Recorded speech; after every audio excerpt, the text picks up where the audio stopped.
Well, we're going to have some hurtful words today. Maybe not, but we're talking about an interesting topic. Something that, boy, a lot of folks probably thought would never actually happen. Me either. I got to tell you, we started this podcast back in August of 2016, and we had some real fun episodes along the way, I guess. And one of the first big ones that got everybody talking was the Radicals episode. And then we did one about the Montreal screw job. And eventually episode 12, we dropped TNA wrestling. It was nearly 3 hours, and man, you pulled no punches. And it was a two-parter. We did a two-parter on that one too, right? We did. It was our most downloaded episode ever. People just went bananas for it. And then we came back, I think 5 episodes later, and did part 2 because we just couldn't get all of the conversation in one sitting. So there's 6 hours of that in the archives. If you're trying to figure out where to go listen to those, I recommend you go look for episode 12 and episode 17. It's wild. We were just in double digits back then. But now it's been 5 years since you made your return, which is a weird sentence. My goodness. I will seemingly never forget. I'm bebopping down to San Antonio and taking the wife and kids, and not even wife at the time, girlfriend at the time. And we're going to see the Royal Rumble. And while I'm there, I get a call from you, and you go, "You're not going to believe this." And it was letting me know that you got a call from your old pal Double J, who in all the craziness, and I guess we should remind everybody, the reason we were talking about TNA is the whole industry was talking about TNA. There was a brouhaha, if you will, with Dixie Carter, Billy Corgan, and Anthem Entertainment all involved. There's rumors of sales and takeovers and lawsuits, and it was just a wild time towards the end of 2016. And then in January, you get the call after we had, or you specifically, had just essentially trashed Impact and aired all the dirty laundry. And unbelievably, Jeff called. And what did he say, Bruce? Howdy. Hey, Bruce, it's Jeff Jarrett. It's JEFFJARRET. You want to know what I've been doing? I said, what's that, Jeff? He said, well, I've been spending my days working hard on the go, but the hands on the clock keep spinning too slow.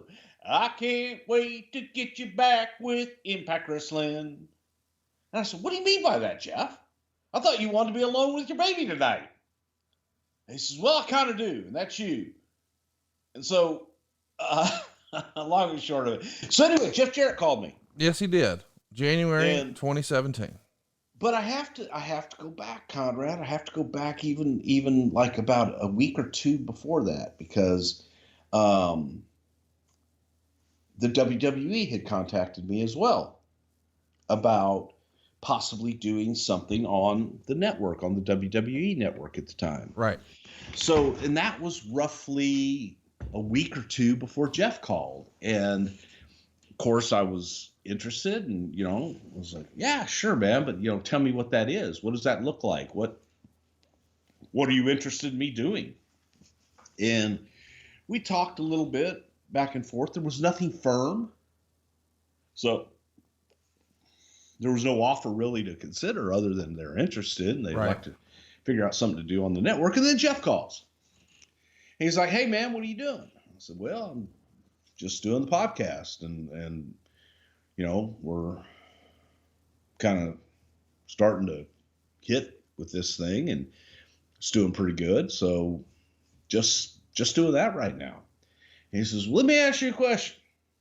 I don't know how much you've kept up with news, but Anthem and I have kind of formed this company and we're going to do TV out of Orlando, just like we have with Impact and everything. And I was wondering if you'd like to come back and do something with us. I start to laugh because I went from being the guy nobody wanted to touch with a 10-foot pole. Yes. To getting a call from WWE 1 week, and then 2 weeks later, getting a call from Impact. Roll Tide. And Yeah, they were the only two companies really operating at the time of any significance. So I'm thinking, okay, how very short time things can change.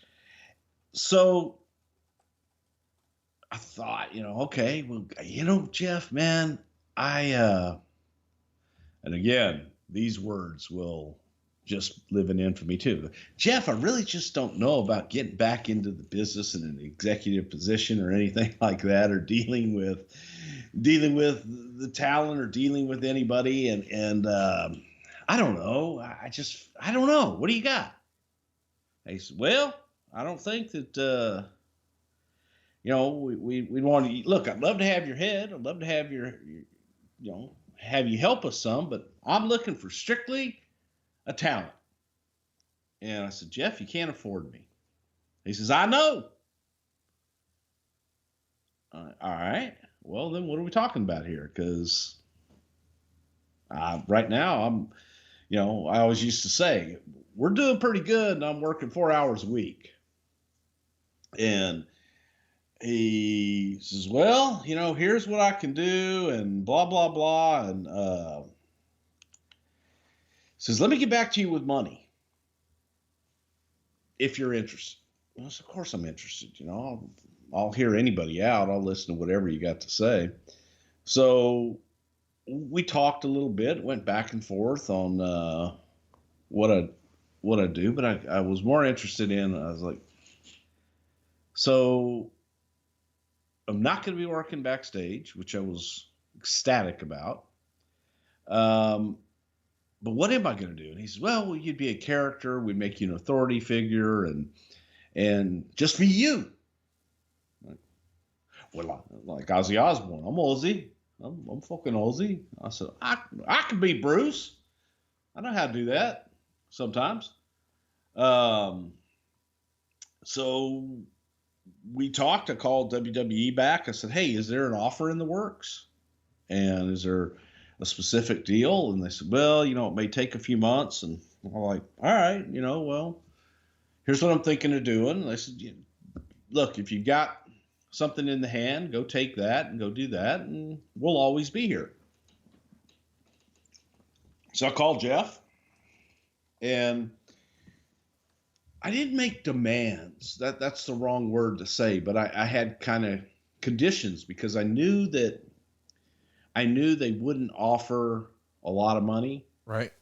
And so I was looking at it from a standpoint of how do we grow this podcast? Right.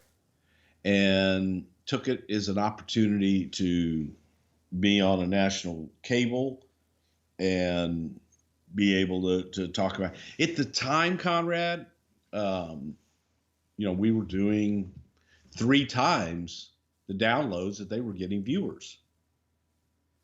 So I said, hey, I'm going to be helping you guys more than you're going to be helping me.